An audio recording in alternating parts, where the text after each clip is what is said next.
Então, pessoal, hoje eu vou gravar a segunda aula, né, do Piste Sofia, relacionada à cosmologia, né? Depois eu vou uma terceira aula, ou talvez mais uma quarta aula.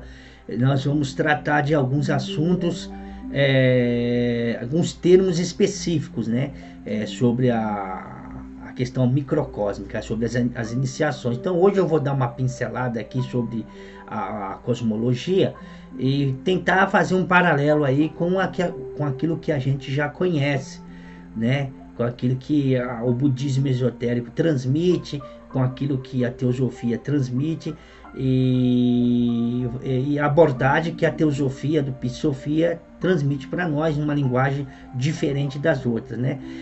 No final, ambos estão falando dos 7 planos, né? Então, veja bem, nós sabemos, né, que tem as 7 planos, né, pela qual a luz do Logos, né, a luz que é o Logos, se manifesta, e essa luz vai se desdobrando cada vez mais para dimensões mais abaixo, no sentido de vibrações mais densas, né, até alcançar um nível mais denso, que é o nível do nosso planeta físico, que os cabalistas chamam de Makut, né? O mundo da ação. Então, galera, é interessante que na Cabala fala do Ain, né, o nada, o Ain Sof, o infinito, e o Ain Sof, a luz infinita. Então, esses 3 aspectos parecem estarem relacionados, tem muito a ver com isso que o Piste Sofia chama, que a cosmologia de Piste Sofia chama de o inefável. O inefável seria o plano imanifestado, né? E relacionado muito provavelmente aí com a cabala judaica, né? Então nós temos aí essa luz, né, o Ain Sof Aur, essa luz imanifestada que que se manifesta. E na Cabala nós percebemos ali que depois que o Ain Sof Aur ele se manifesta, então ele se manifesta na primeira Sefirote, que é conhecida como Keter, a coroa da criação. E ali tem o primeiro raio ali, então, predominante, que é o primeiro raio poder e vontade, né, do Logos, primeiro aspecto do Logos. O segundo seria Hokmah, seria aspecto sabedoria do Logos. E o terceiro, amor e sabedoria, né? E o terceiro seria o terceiro, o aspecto inteligência ativa, né? Que é Binah. Então ali nós podemos compreender que essas 3 coroas, aliás, essas 3 sefirotes, elas estão relacionadas com a manifestação da luz. Então, essa luz que no Piste Sofia é conhecida, na cosmologia de Piste Sofia é chamada de inefável, aqui ela é em uma relação com a Cabala, ela está ligada com essas 3 primeiras Sefirotes. E as Sefirotes, então, elas são as 3 supremas, né?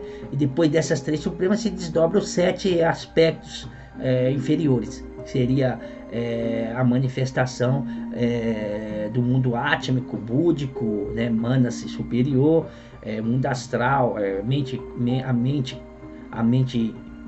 concreta, o astral, mundo vital e mundo físico. Então, a comparação aí com a Cabala, ela tem muito a ver, né? Tem uma relação muito íntima aí com a Cabala. E nós temos também o plano, segundo a teosofia, os 7 planos, né? Onde há o aspecto imanifestário, que seria o Brahma, né? O Brahma e a Mula Prakti, então o aspecto do Logos, a luz, Brahma, e a Mula Prakti, que é a matéria primordial ainda imanifestada. E depois elas se manifestam no plano de Adi, e ali por diante elas se desdobram em 7 planos, né, a partir do primeiro plano, que é o Adi, vai se desdobrando até chegar no último plano, que é o plano físico. Então, tem a relação, eu tenho aí aula sobre isso, não vou repetir aqui, vocês podem estar investigando, olhando aí sobre as cadeias, sobre a origem do cosmos, etc. Então, a cosmologia do Piscis Sophia, ela tem muito, assim, ela é a mesma que a teosofia está passando, por meio desses mistérios dos Vedantas, e por meio do budismo esotérico, né? E também a Cabala, está muito relacionado. Então,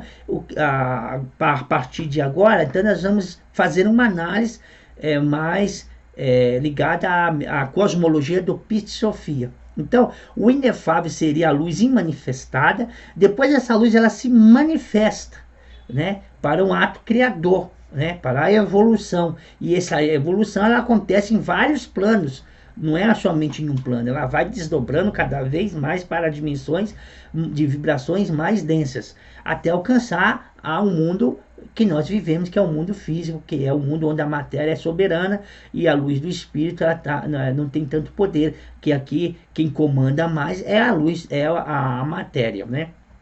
Em contrapartida, no mundo divino, que é dividido em 3 partes pelo Piscis Sophia, que é chamado os mistérios do inefável, é dividido em 3 espaços, primeiro, segundo e terceiro espaço. No primeiro espaço dos mistérios do inefável, que já é a manifestação da luz, nós temos o Logos, né, que seria o Brahma, né, que Brahma é a manifestação de Brahman, né, na teosofia. Então o Logos ele está ali no primeiro espaço dos mistérios do inefável, e juntamente com a sua Camona, né, os deuses internos de todos os homens se encontram nesse primeiro espaço. Depois vem o segundo espaço, que é o desdobramento para uma outra dimensão de vibração um pouco mais lenta. Seria o segundo espaço dos mistérios do inefável, onde está o nosso espírito, né? O nosso Atma, conhecido na língua hindu, no sânscrito chama de Atma, que seria o nosso espírito puro, que o Rudolf Steiner, não, o Max Endel chama de espírito divino. Esse espírito divino então é chamado no mito de Piscis Sophia de primeiro mistério voltado para dentro, que é o princípio da misericórdia, do perdão. É esse mistério que Jesus chama de Pai. E todo homem tem esse mistério, todo homem tem esse espírito, todo homem tem um mistério, um primeiro mistério voltado para dentro. Então, existe uma infinidade de deuses, não é um Deus como coloca a religião, um Deus único, patriarcal, que dita as regras e as normas para que seus súditos obedeçam. Não é assim como as religiões tradicionais pregam, né? Esse ensinamento de Jesus, o Pai, todo mundo tem o seu Pai, o primeiro mistério voltado para dentro. Então, nesse primeiro, seria esse Pai, seria o homem no seu sentido mais evoluído, né? Seria o nosso estado de consciência mais elevado. E esse Pai, que é o primeiro mistério voltado para dentro, que vive na primeira região, né? Na primeira região dos mistérios voltados dos mistérios do inefável, ele desdobra de si, emana de si uma vibração, né, uma luz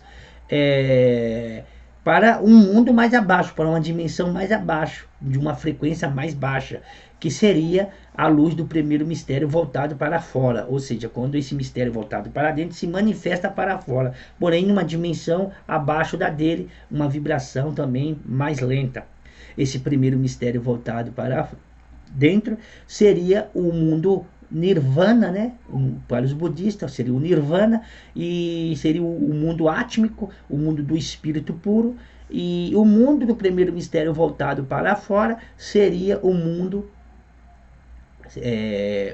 do Cristo íntimo, né? O mundo búdico dos indianos, da teosofia, do Vedanta, o mundo búdico, o mundo intuicional, né? É esse mundo da luz, né? Da luz búdica. É essa luz búdica, essa luz crística que é uma manifestação do Espírito puro, que é um primeiro mistério voltado para fora. Essa luz é ela que é a salvadora de Pista e Sofia, é ela que é a salvadora de todos os homens, porque é essa luz que é o primeiro mistério voltado para dentro, o nosso Pai Celestial envia para baixo, para as regiões do caos, para resgatar a Pista e Sofia. Né? Então esse Cristo, né, ele é universal, né, que está em todo homem. Então Jesus, ele não foi um homem que morreu na cruz e salvou todos os homens apenas nós temos, basta ter fé na morte da cruz e está salvo. Não é isso.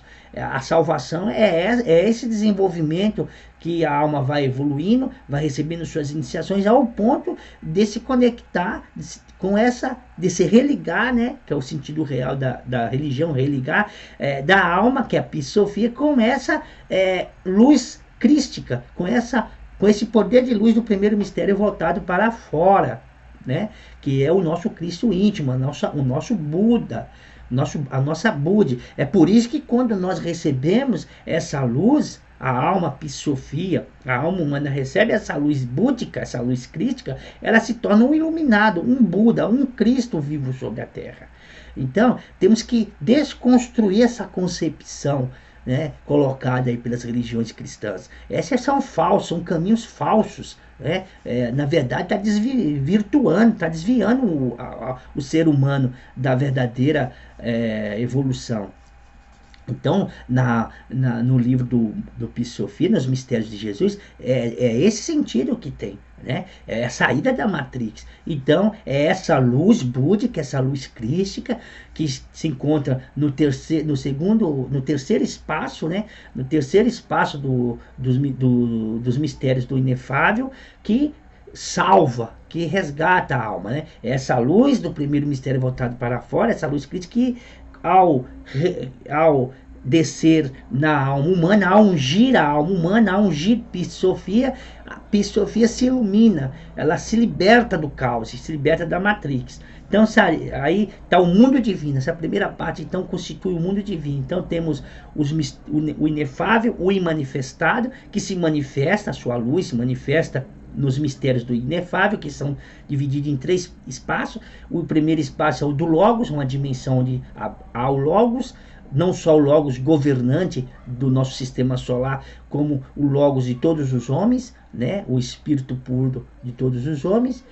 Depois temos o segundo espaço, que é o espaço do Nirvana, né? Então nós temos o Paranirvana, né? O Paranirvana seria esse primeiro espaço, numa linguagem budista. O Paranirvana seria esse espaço do Logos, o primeiro espaço dos mistérios do inefável. O Nirvana seria o segundo espaço, que é o mundo átmico, o mundo do espírito puro. E o terceiro espaço seria o mundo búdico, né? A luz búdica. E o Mala Paranirvana seria o imanifestado, né? O grande Nirvana, que não manifestado. Então, galera, esses seriam os 3, o mundo divino. Então, no mundo divino, se predomina a luz do Espírito, se predomina o Espírito e não a matéria. Ali a matéria se encontra também em um nível muito rápido de vibração. Talvez vibre aí numa lei única, uma lei, então, de tal forma que ela não é densa, né? A matéria não é densa, ela é bem leve, e a luz do Espírito então predomina, ela irradia a sua glória. Então esse mundo então é um mundo onde a predominância da matéria mais pura, né? E o espírito é o que se sobressai. Em contrapartida, o mundo mais denso, que é o mundo físico, o espírito ele está subjugado, porque a matéria é que predomina nesse mundo mais denso. Por isso que é difícil escapar dela, né? Por isso que é difícil esse trabalho da Pista e Sofia sair desse caos. Por quê? Porque as forças materiais aqui são predominantes. As forças materiais, que é representada pelos arcontes, pelos regentes, né, que são emanações dessa luz da natureza, a luz telúrica, ela está aqui, ela predomina, né? E o espírito, que é a luz, ele praticamente não consegue se expressar, como se fosse uma nuvem negra densa em torno do Sol, e a luz do Sol não consegue se expandir. Então fica aí esse primeiro mundo, o mundo divino, onde a predominância é o espírito. E o segundo é, o segundo mundo, o segundo reino, né, que colocado no Pisofia, esse corresponde ao mundo da mente, da mente da mente abstrata, da mente superior, chamado de tesouro de luz, né? Esse tesouro de luz, ou pleroma. Ali nesse tesouro de luz é uma dimensão que corresponde, na teosofia chama de manas superior. Então, mana superior é a mente superior, ou seja, a mente não materializada, a mente que ainda está subjugada, uma mente que está influenciada e é regida pelo espírito. Então, nesse mundo do pleroma, o mundo do tesouro de luz, habita a nossa alma humana, que o Rodolfo, o Max Endel chama de espírito humano, enquanto que o nosso Budi seria o espírito de vida, e o nosso Atma, o nosso primeiro mistério voltado para dentro, seria o nosso espírito divino. Então, o reino do tesouro de luz é ali chamado, no Pisofia chama que é ali o reino do primeiro homem, né? O homem que na Cabala chama de Adão Kadman. Esse Adão Kadman seria o primeiro homem, e ele é representado por uma emanação chamada Yeu Melquisedeque. São 3 emanações que são chamadas de Yeu, né? O administrador da luz, Melquisedeque e Zabaote, o grande. Então, esses 3 nomes correspondem, não entidades, mas emanações desse homem primeiro, né? Porque é o homem que surge com o aspecto da mente, né? Então, nesse reino, nós vamos ter aí vários nomes, né? Que vocês vão, quem lê o mundo de Pisofia vai perceber aí que tem uma tabela que vai falando aí no Tesouro de Luz, que é o pleroma, tem vários nomes ali que nada mais são do que aspectos da nossa mente superior, né? Da mente abstrata. E nada não são entidades em si, mas aspectos, vibrações da luz, dessa dimensão chamada de tesouro de luz, ou o mundo da mente abstrata ou humana superior, como é chamado na teosofia. Então lá tem vários nomes, né? Tem aqui que eu deixei separado, e esses nomes, alguns nomes, vamos supor, aqui tem o tesouro de luz, então são divididos aqui na tabela. Raul Branco, ele divide em 1, 2, 3, 4, 5, 6 partes, né? Mas na verdade são 7 partes, porque tem umas aqui que divide em 2. Então nós temos o mundo divino, o mundo imanifestado, o inefável, não manifestado, os mistérios do inefável, o plano divino manifestado, o tesouro de luz, o pleroma, a herança da luz, o que é humana superior. E nós temos aqui algumas emanações, né? Que é colocado aqui o Melquisedeque, o grande Zabaote, o Bons, as 5 vozes ou améns, as 5 árvores, os 3 améns, e na região do meio o Salvador gêmeo, né? E a região da esquerda, que é o plano inferior dessa dimensão, desse plano, nós temos os 12 salvadores com os 12 poderes, né? Então veja bem que tudo isso são princípios da mente abstrata. Os 12 salvadores são poderes que da própria mente, tá representado ali pelos 12 apóstolos do Cristo. E nós temos aqui Eu, Melquisedeque e o grande Zabaote. São os 3 aspectos do homem, desse primeiro homem, né? Que é o homem, o espírito humano. Então, isso aí são apenas emanações. Então, que Jesus aí nos seus mistérios, ele dá nome nessas emanações. E as partes são sempre divididas em direita, região da direita, região da esquerda e região do meio. Para diferenciar, a região da direita seria a parte superior, onde estão os princípios superiores, no caso aqui da mente superior, né, da consciência dessa esfera, desse plano, que é a consciência da mente superior, humana superior. Nós temos a região do meio, onde está o Salvador gêmeo, né, que é o próprio poder pensante, e a região da esquerda onde estão os 12 salvadores, que seria aí a questão dos 12 poderes que esse primeiro homem, o Adão Kalimann, possui, né? Que o Cristo, que os auxiliares do Cristo. E as 7 vozes são os 7 raios, né? Os 7 raios, as 5 árvores seriam aqui que fala sobre 5 árvores, seria os arquétipos das 5 raças, e assim por diante. Então, esse é o plano da mente superior, que chamado no Psofia de tesouro da luz. E o plano abaixo, chamado de plano psíquico, ou a mistura. Por que a mistura? Porque o plano psíquico, que é o plano mental inferior, ele já é mesclado com a matéria astral, que a matéria astral é a matéria mais sutil, né? A matéria mais densa seria a etérica e a física, e a matéria e o mundo astral teria uma matéria um pouco mais sutil. Então, por isso que é considerado abaixo da mente, né? É considerado o reino da matéria, porque a matéria aqui é que predomina, não o espírito, a luz do espírito, como predomina no reino divino, né? E no reino intermediário, que é o tesouro de luz. Então, nesse mundo psíquico, o plano psíquico seria o plano da mistura, né? O Psofia chama de mistura, porque é a mesclagem da mente, da substância mental, com a substância astral. Por isso que a mente ela é dominada pelos desejos, pelas paixões, pelas emoções. Por quê? Porque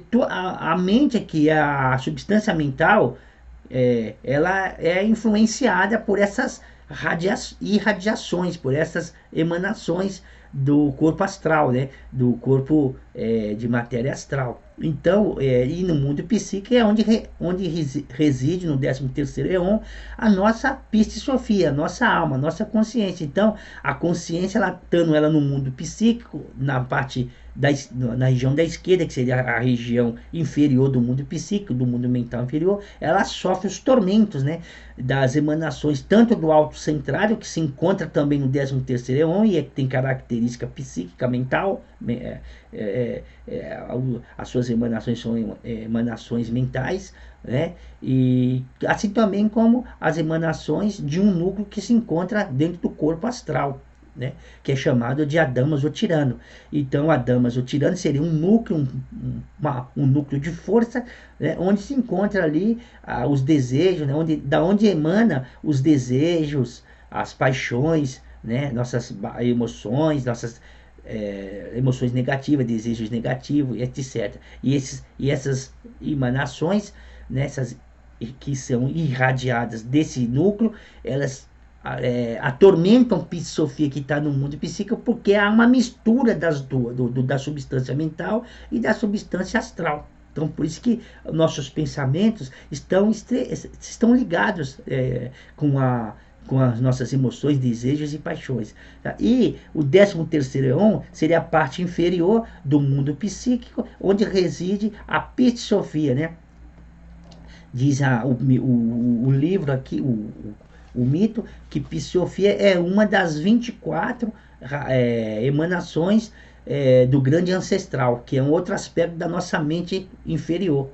Então, o grande ancestral seria o pai de Sofia, porque é ele que emana de si a sua essência, a sua luz, e Psofia seria uma dessas 24, né? 24 emanações juntamente com o seu pai. Não vou entrar em detalhes agora, porque isso será tema para outra aula.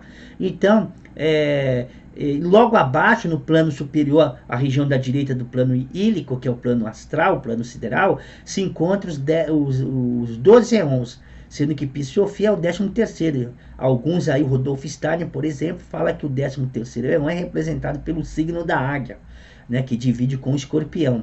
Então, o signo da águia seria a região astrológica, psiquicamente falando, onde reside a nossa consciência, nosso núcleo de consciência, a nossa Psofia, e os 12 eons seriam os 12 aspectos, né, da energia astral, que nós temos que trabalhar com elas, no sentido de purificá-las e de desenvolver as virtudes associadas, né,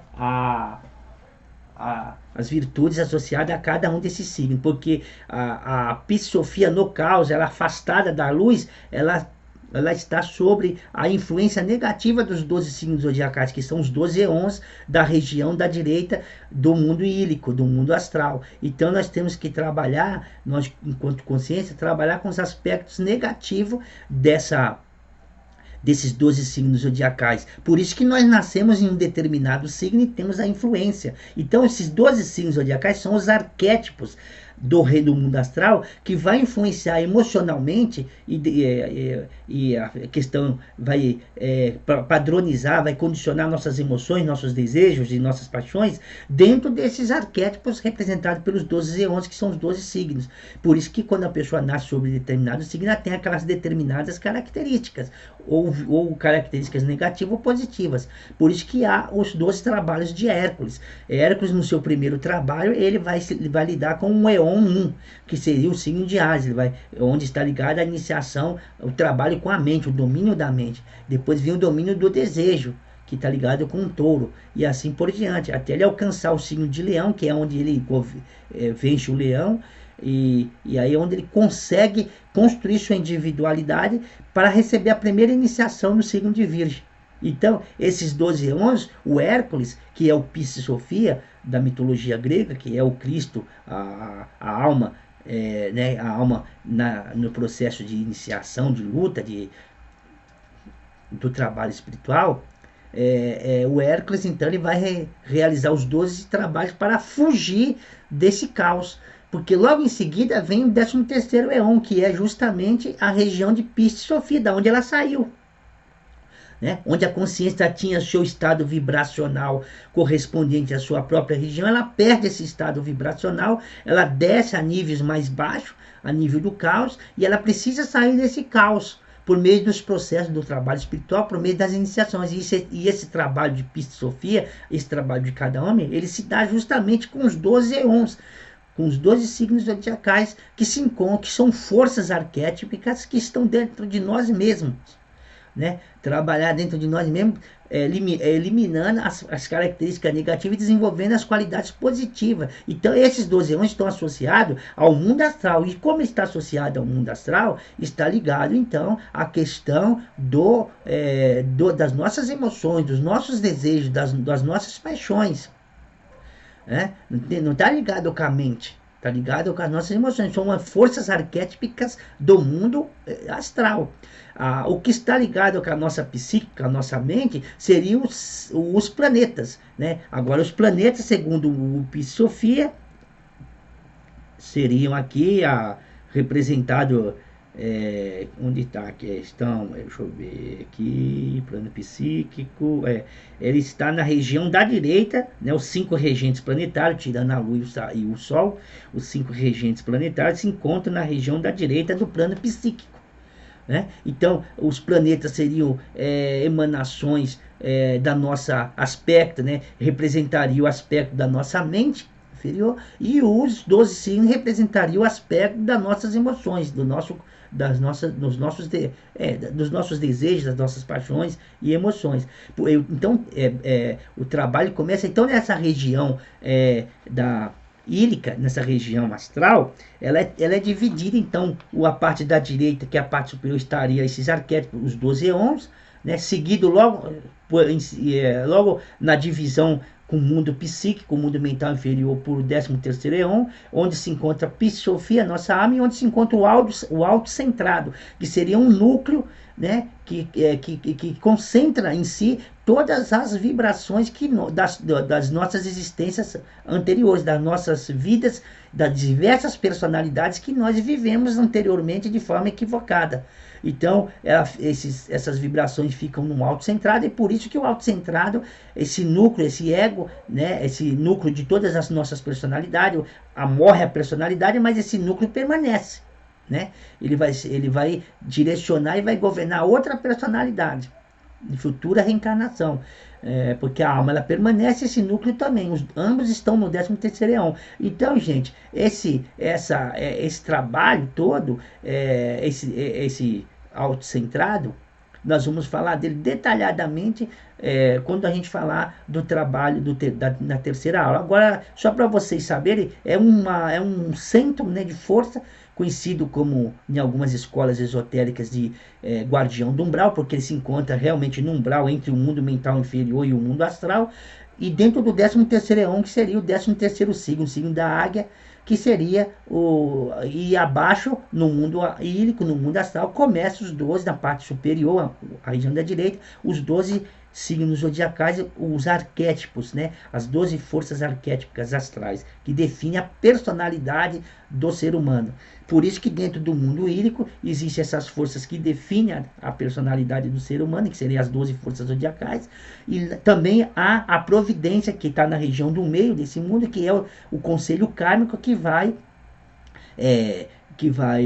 dar a cada um segundo os seus karmas, né? Segundo o que ele construiu em personalidades anteriores. Então, existe a esfera, que é a parte da esquerda, que é a última, a parte mais inferior do mundo psíquico, do mundo astral, e essa região chamada de esfera é onde o portal que desce para o mundo vital, que é chamado de firmamento para o mundo físico, né? Que desce as almas para reencarnar. Então, todo esse esquema, então, tá aí, são forças, são emanações, e aí nós temos a terceira e última parte, né, que seria o plano material. Nós temos o plano írico, o plano astral, o plano psíquico, né, que seria a mente inferior, o plano da mente superior, que seria o tesouro de luz, e nós teríamos aí os mistérios do inefável, que seria o plano divino. Então, o plano do tesouro da luz, a predominância, que é a nossa mente superior, é mente e espírito, né? A predominância é essa, a relação é essa. A matéria ali não tem muita força. No plano psíquico já há uma mistura, né? A luz do espírito também ela é enfraquecida, há uma predominância da substância mental mesclada com a substância astral, e aí está a chave da questão. É aí que o discípulo deve estudar bem, é aí que o estudioso deve compreender bem isso para entender os seus estados psicológicos, para entender as suas metanoia, que a gente vai falar, o Psofia trata das metanoia, da mudança de estado mental para conseguir sair desse caos, né? Tema da próxima aula, das próximas aulas. Então nós temos aí o fim, né, do plano írico, e o plano írico é a mistura, né? É a mistura com o plano psíquico. Então nós temos aí a mesclagem de forças astrais com forças da substância mental inferior, do mundo da mente concreta. E aí tem essa relação, mente, desejo, emoção, tudo mesclado, por isso que é difícil o trabalho, né? É muito difícil você se libertar disso. Então, no plano material, nós temos um plano dividido em duas partes. No Psofia chama o mundo etérico, o mundo etérico, o mundo da força vital de firmamento, né? Seria a parte superior do mundo material, o mundo do meio, a parte do meio, né, que seria o mundo físico tal como nós nos encontramos aqui, e o submundo, o mundo inferior, né, que é a região inferior, que é dividido em três partes, que é o Orcus, a mente, o caos e a escuridão exterior. E aí está a cosmologia do Psofia, muito interessante, um pouco complexo, mas espero que vocês compreendam bem, né? Estudem, é necessário ler o livro, tá? Eu só estou relatando aqui alguns pontos para provocar, a despertar e provocar ao mesmo tempo o interesse pelo estudo, pela obra. É um livro muito interessante. Você está lendo esse livro, você sente o poder, a força da luz agindo na nossa consciência, e eu espero ter contribuído mais uma vez com vocês, e desculpa pela demora, porque eu sempre gravo vídeos dessa natureza quando eu estou no estado de vibração harmonioso. Por quê? Para receber os insights, né, para receber intuitivamente os insights, para poder estar passando aqui. Eu não faço uma gravação por fazer, né? Isso a nível intelectual, teórico, tá? Beleza? Então fica aí na paz, e que vocês avancem cada vez mais no caminho de vocês, tá? Nas próximas aulas, nós vamos tratar agora sobre os aspectos, algumas coisas relacionadas ao ser humano mesmo. Agora nós tratamos da cosmologia. Agora, a terceira aula, a aula que nós vamos dar após esta, nós vamos tratar sobre o próprio homem, o próprio drama da alma, tá? Namastê.